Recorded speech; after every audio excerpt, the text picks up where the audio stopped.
We'll guide you through how to set up payment methods on Gumroad. If you find this helpful, consider subscribing and liking the video. First, open your web browser and go to the Gumroad website. Log into your account using your credentials. Once you're on your dashboard, look to the left-hand side and click on the Settings tab. This is where you can manage various aspects of your account, including payment methods. Scroll down until you see the Payout Settings section. Here, you'll find options for connecting your preferred payment method.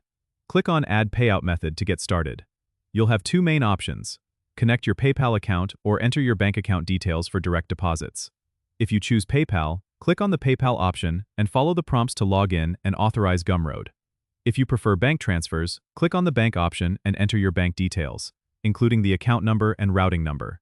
Make sure you double-check these details to avoid any issues with receiving payments. Gumroad may also ask you to verify your identity depending on your country, so be prepared to upload necessary identification documents. Once you've entered everything, save your settings and you're all set. Gumroad will now use this method to send you your earnings.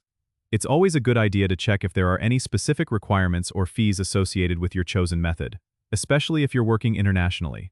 This way, you won't be caught off guard by any surprises. Don't forget to subscribe and comment if this helped you out.